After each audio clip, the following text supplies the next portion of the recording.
Hi everybody, this is Odd Samurai, and today I'm going to be reacting to Chainsaw Man chapter 137.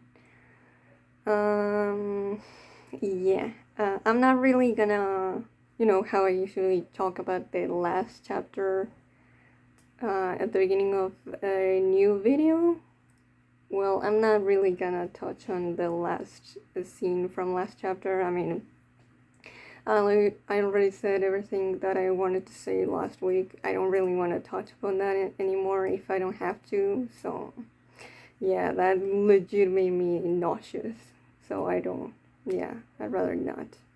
I will say though that thinking about it a little more, I don't really think that Yoshida really knew what the girl was going to do.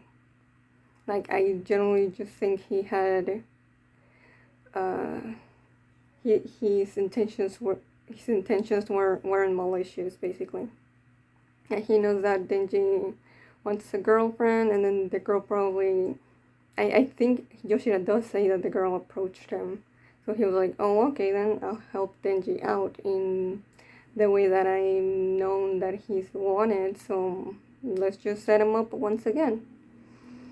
And that's it. After all, Yoshida, it's very unaware of normality, like how we'll see in right now, going back to chapter 136, because yeah, I was too focused and upset at the end of last chapter that I didn't really talk about the rest of it at all.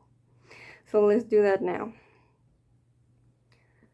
So we had Denji just walking around aimlessly around school like a zombie, just, not really knowing what to do with himself. Not just, for the fact that he's not really becoming Chainsaw Man anymore, but also that he saw already that Asa is taking the whole, not, intentionally, but that people are giving the credit of what Chainsaw Man has done to Asa. And of course, people don't know that Chainsaw Man is Denji, but he's taking that super personally, along the side of that someone else has actually pretended to be the Chainsaw Man himself. So yeah, that's just kind of piled up, trying to act what a normal high schooler does. And that's the big thing of the chapter, of being normal life.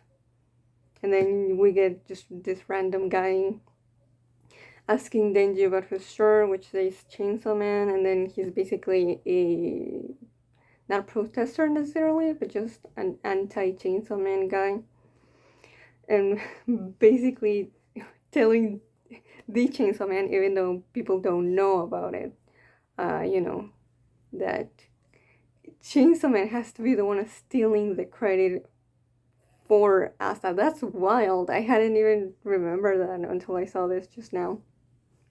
And I think what's kind of crazy is not what he says.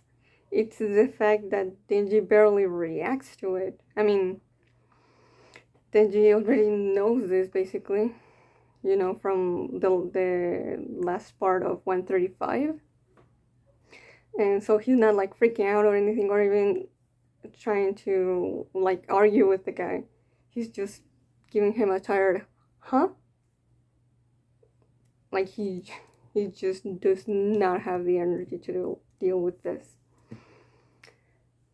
And then the guy continues on, basically saying because he's wearing Chainsaw Man clothes, he's supporting a victimizer. That's so wild. That's a wild ass statement, because we know who Chainsaw Man actually is.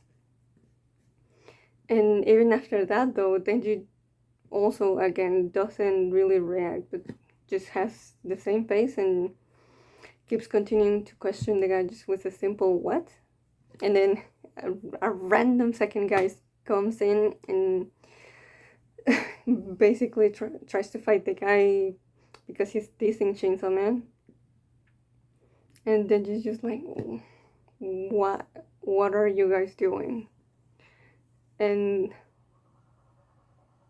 And for some reason, the Chainsaw Man supporter just punches Denji in the face because he thought that Denji was dating Chainsaw Man, even though he hadn't said anything in respect to what was being talked about.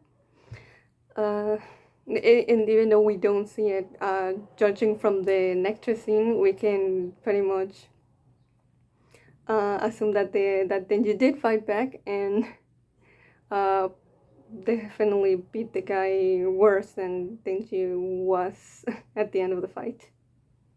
Yeah, the teacher or faculty member just says, "You're lucky I'm not suspending you." And what he says next, that's okay. That's so awful to say to a high school kid, bro. Or just any kid. Kids with parents are quick to start fights. Like, that's such a this is such a mean generalization. Bro literally called them fatherless behavior, huh? And says next time is the red card for you. Basically expulsion, I'm guessing. And Denji just has a the same kind of face he's had through most of part two. Just going, okay. Oh, and then this is when Yoshida comes in. I heard you put the other guy in the hospital. Damn, didn't you? Yeah, I doubt didn't you held back that much. Like even being even though he won't transform into Chainsaw Man.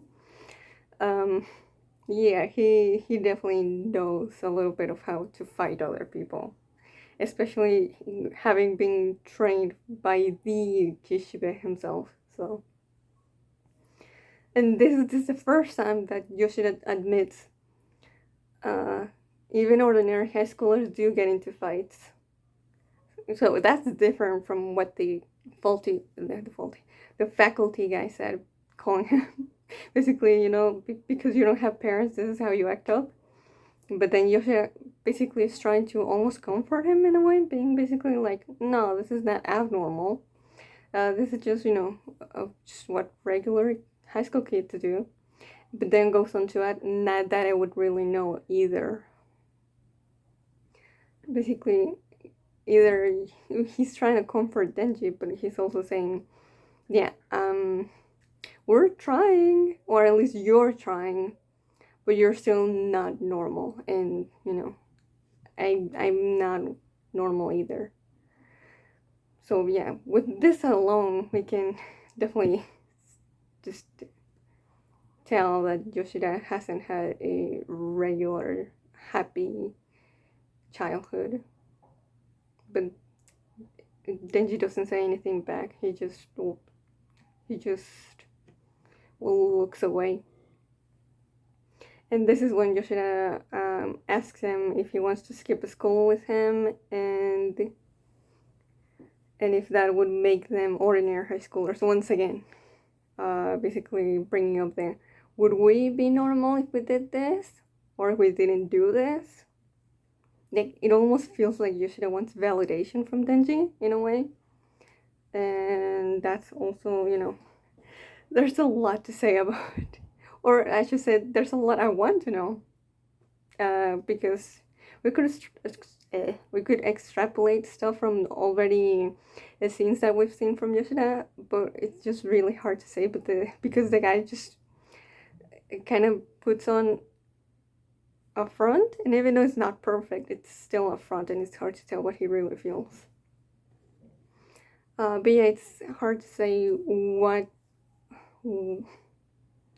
he wants to be so close to Denji, because he doesn't have to. But he goes on and tries to anyway. But not close enough that uh, that it would resemble a normal friendship. He still keeps his distance because like he told Asa back in, well, in the chapter when he told her to stay away from Denji, that just what's the word I'm looking for? Just parasocial relationships are way easier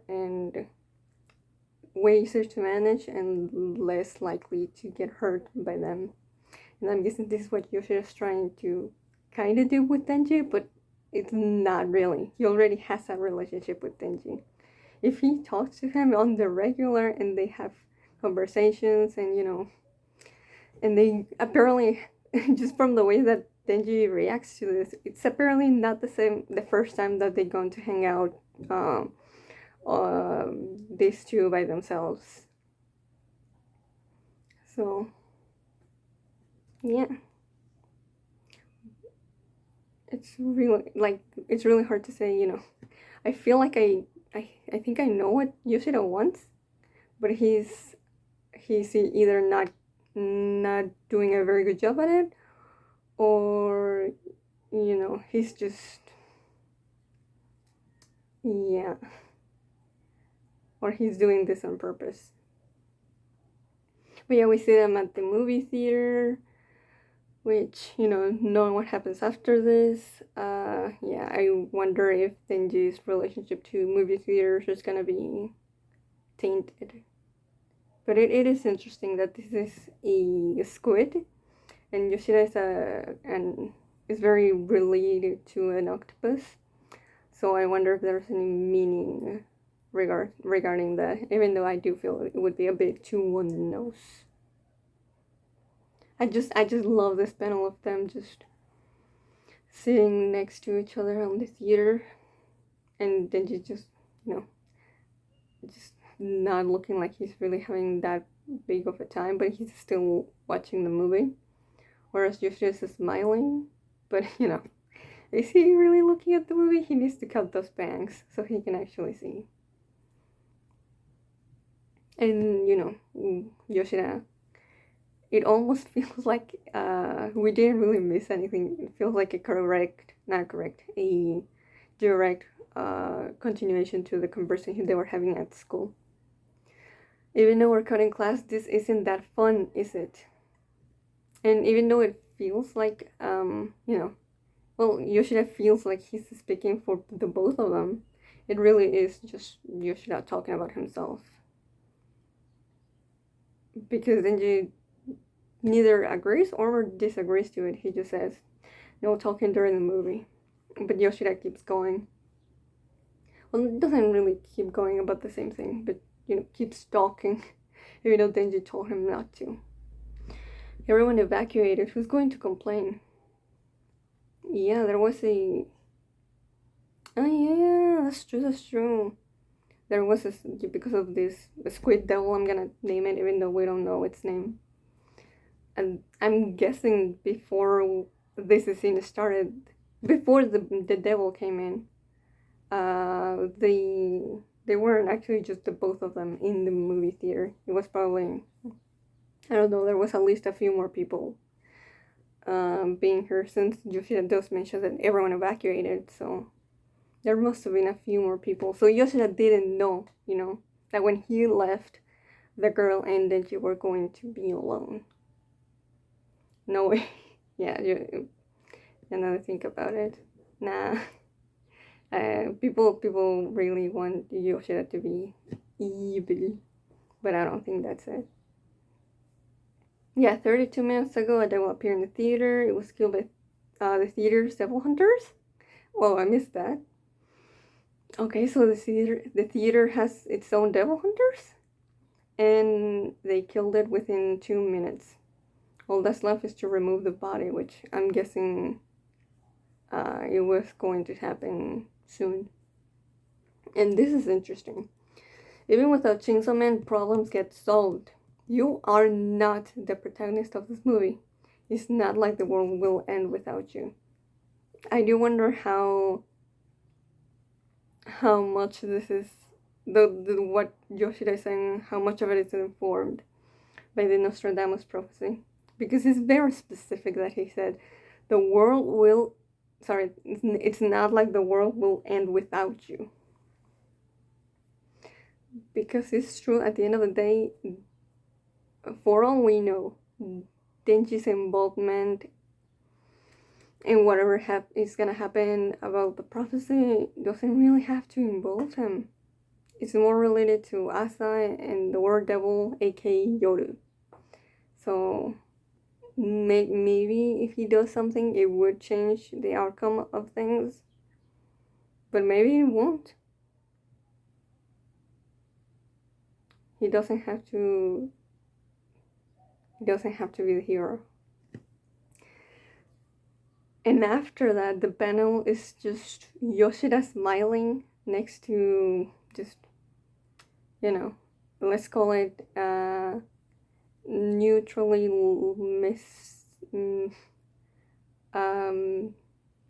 neutral Denji. I do wonder, because I've seen some people are debate whether Yoshida's smile here is genuine. And it's really hard to say. But I would like to say it is. I would like to say it is. That despite everything, he is actually enjoying his time with Denji here. And even though he's talking too much, I do think it's his own way to put Denji's mind at ease. And it's only until he sees that the girl is here that, the smile disappears.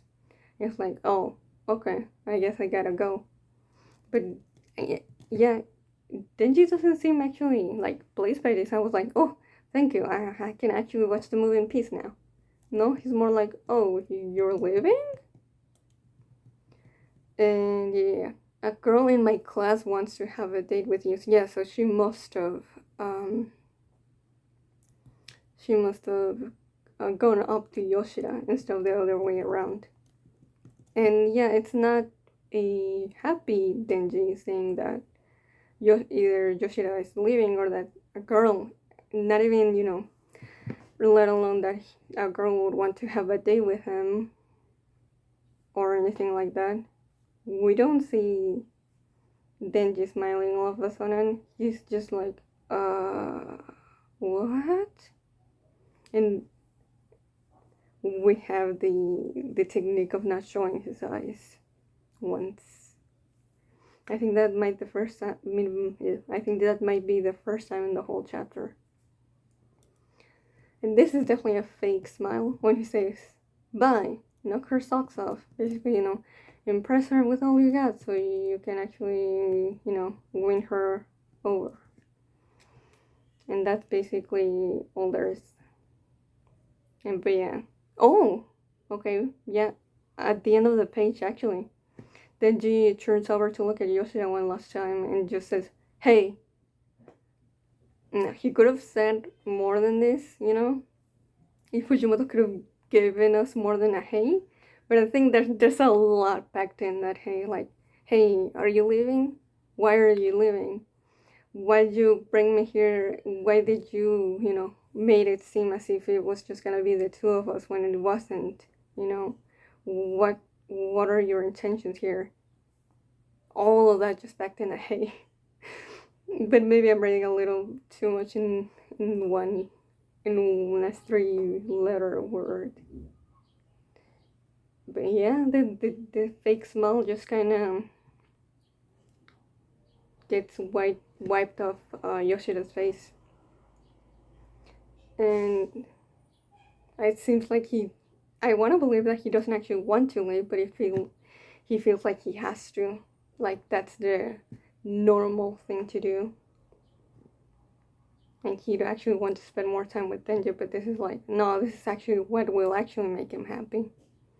Like, this is just Yoshida's assumptions. Kinda like Asa's, what will make Chainsaw Man happy? Let's just do this. Oh, yeah, this is a big one. When Denji asks, is this what it's like to be normal? And Yoshida hesitates for a panel before saying, yeah, it is. Even though not once, but twice the same chapter, we've been told by Yoshida that he doesn't actually know what normal is. So this is just either Yoshida's understanding of what normal is.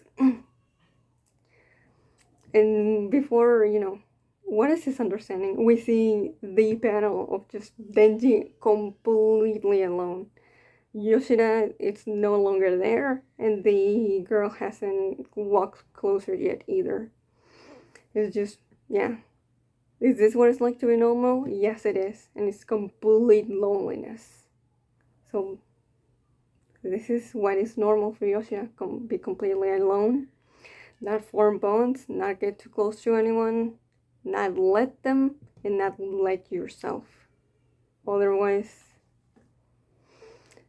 well, what happens if you get too close to anyone as a devil hunter.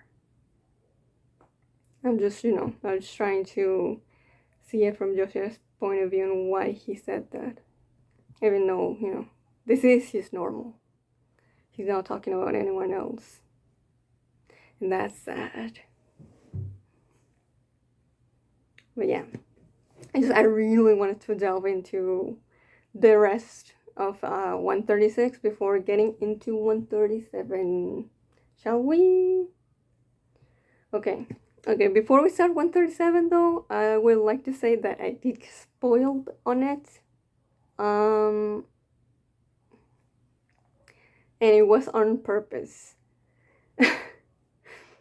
Yes, and before you start, to say something about it, I really needed to. Okay, for my mental health, so that I would know that Fujimoto didn't just prolong Denji getting sexually assaulted for more pages. And also to, for my own, just, to know how Denji would kind of handle it. I didn't read any dialogue at all. I've just seen like art and panels, like the art in the panels, and I saw Denji and the girl, and they talked, and then Denji went on to the Squid Devil, and he seemed to actually be friendly with her, and then they went on to somewhere else, maybe a karaoke or something. So I'm just gonna say I'm very annoyed and very frustrated with how things are gonna turn out, but I'm gonna do my best to try and figure out what is Fujimoto's aim and what he's trying to say with the writing here. Okay. Hey senpai, you're a virgin, right? Okay. Huh? Want me to have sex with you? I've got nothing better to do anyway. Go like that dead devil, do that for me, and I'll let you have sex with me. Chapter 137. Choo lovely muni mura mura. The name of the song. Oh my god, is Denji in the verge of crying? Okay, you're kinda sketchy. Huh? A girl suddenly approaching me is like way too convenient.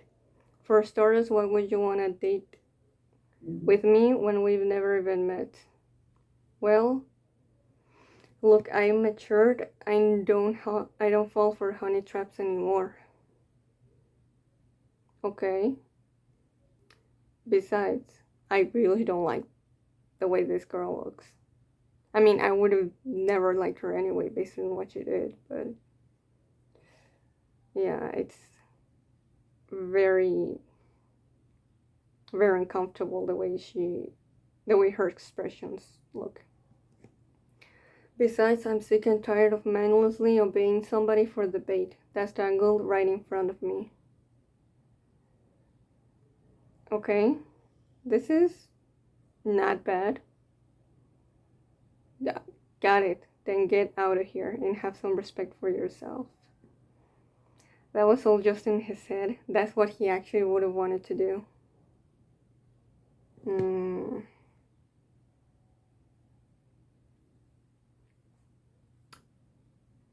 Okay. And then she laughs. Do it like you're sucking a popsicle, senpai.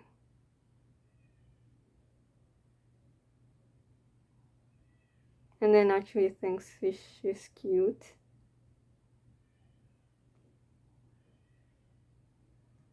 but yet he doesn't seem to be enjoying this at all. Karaoke Fujimoto. Yep, they're going to a karaoke. We're gonna have sex at a karaoke place. We could never get a room at a love hotel in school uniforms. Plus, a friend of a friend works here part-time. Don't turn a blind eye. Well, in that case, shall we get to it? Before we begin... Oh, yeah, I did see this panel of her singing. Hey, I'm pretty sure my face is looking the exact same that Denji's does right now.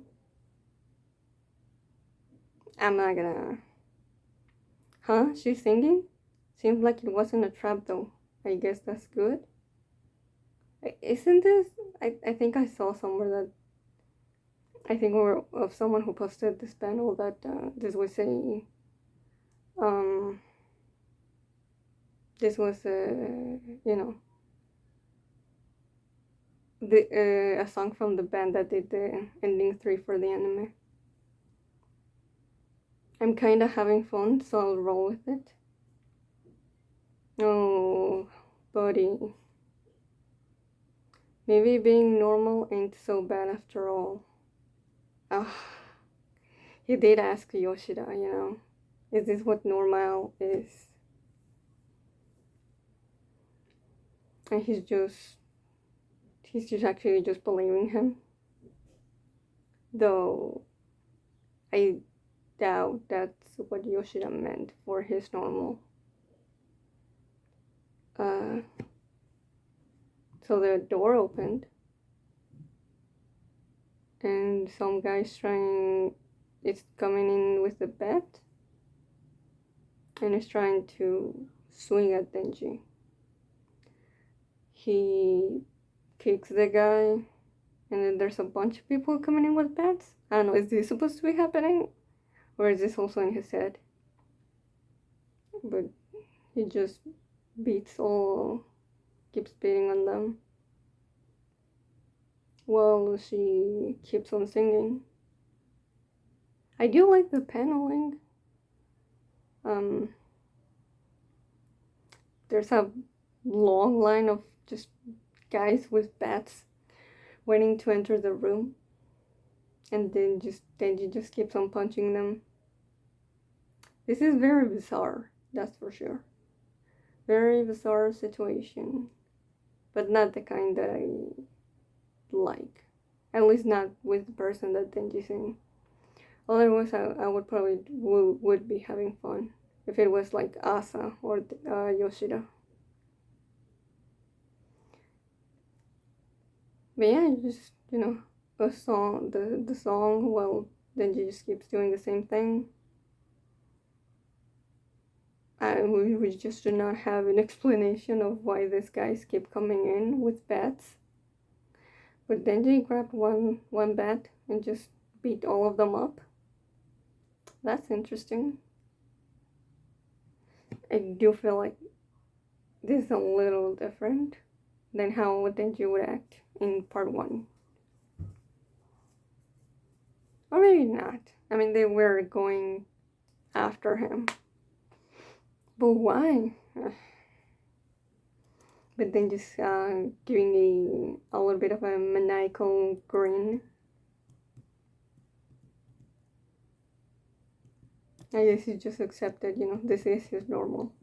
This, you know, this very bizarre situations. Coupled with, you know, women taking advantage of him sexually. This is all par for the course of what Denji knows to be his normal. And that just makes this all the freaking sadder. But he seems like he goes back into the room and asks, "You aren't gonna sing the second verse?" This seems more fun. And the girl is now holding a bat. And Denji's is still holding his own bat. A little bit dirty with blood all over. And they're both smiling. But, I mean, maybe this is what I want to believe, but it seems like they're gonna actually fight each other now.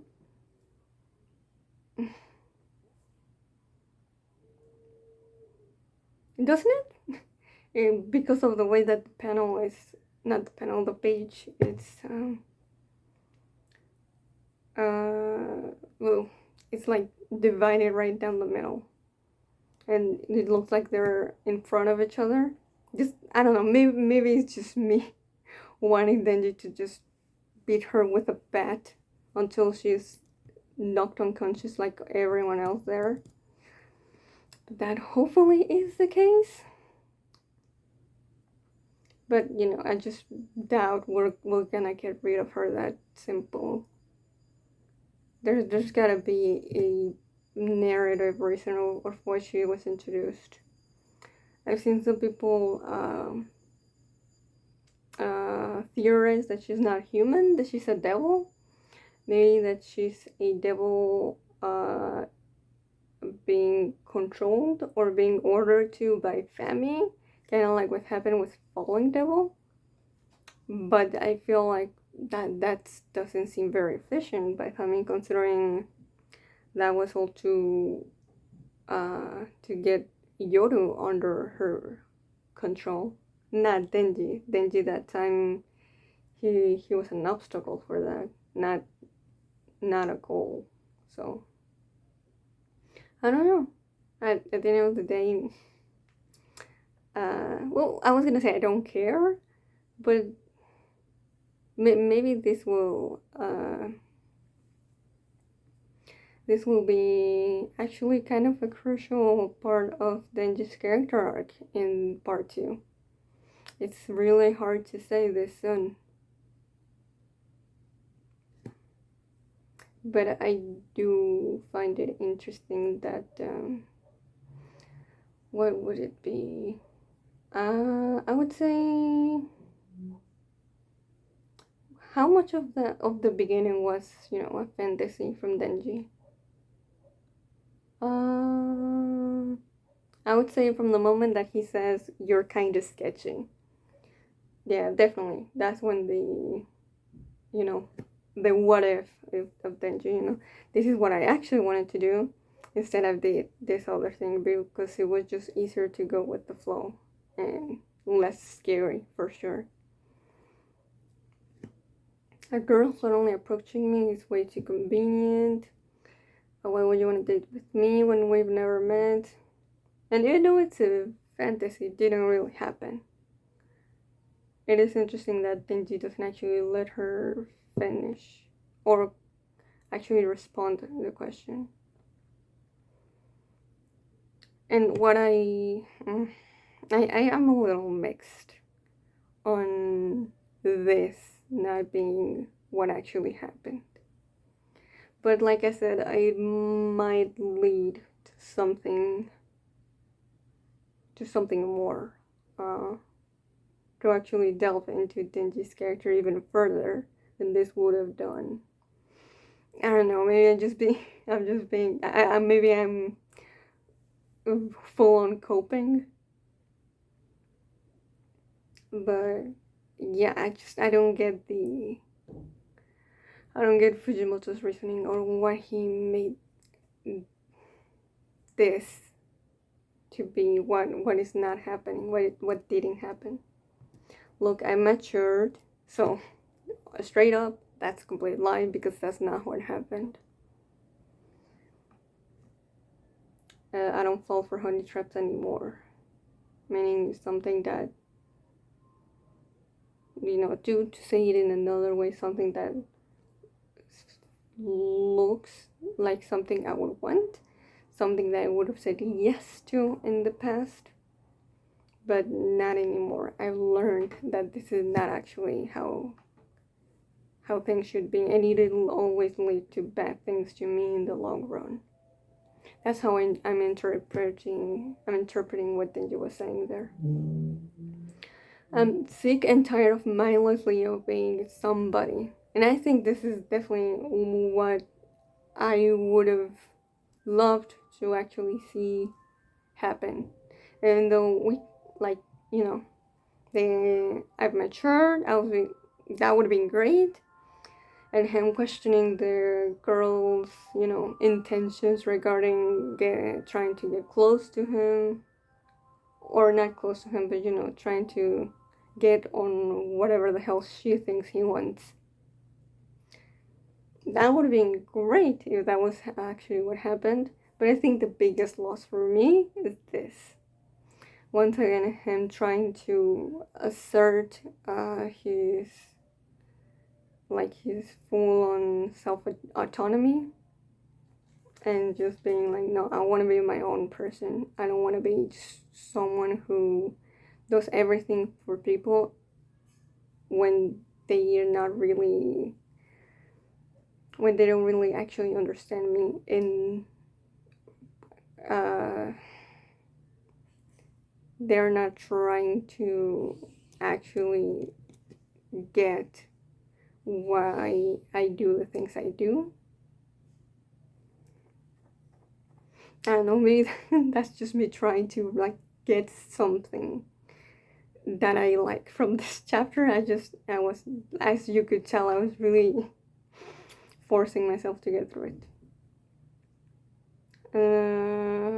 Sick and tired of mindlessly obeying somebody for the bait that's dangled right in front of me. Which, yeah, something that always seems too good to be true. He tries to get to it, and then all of a sudden it was never on the table, or it was in exchange of something way too precious to lose. And I do, at the very least, Denji was thinking of doing this. He wanted to do this, but for some reason he couldn't bring himself to it. It's because he's just too used to, to doing this. He's afraid of change right now. Because at the end of the day, this would be kind of a huge shift for his character. And then the last thing he says before we finish the fantasy is, got it? Then get out of here. So he wouldn't have left, but he would have told the girl to leave. Now, whether the girl would have listened if he actually did say all that, that's a different story. Well, it would have mattered, but I think the most important thing, it would have been that Denji actually went and, stood up for himself. And even though he says at the end, have some respect for yourself, I think that at the very least, I think that that would have actually been for himself, Like, this would have been the first time that he actually, not saying that right now, this is him not respecting himself, even though it does feel like that way. It's more so just, it's once again someone else taking advantage of him, just being very emotionally vulnerable. So, yeah. I don't really have much else to say about that chapter, other than, like I said, the the fantasy bit, which is what I wanted to actually happen in the chapter. But it almost feels like Fujimoto is self-aware that that's what the audience wanted to happen, and just went, no. Why though? Beats me. Like I said, maybe we're heading to even a bigger direction, into a bigger shift of Denji's character. I just don't want instead to have a big regression, and this is just a sign that Denji's going further and further and get worse, and never actually be able to get out of unhealthy relationships with either like romantic or sexually with women. So yeah, that's that. So if you enjoyed my reaction to this chapter, please like and subscribe. Until next time, see ya.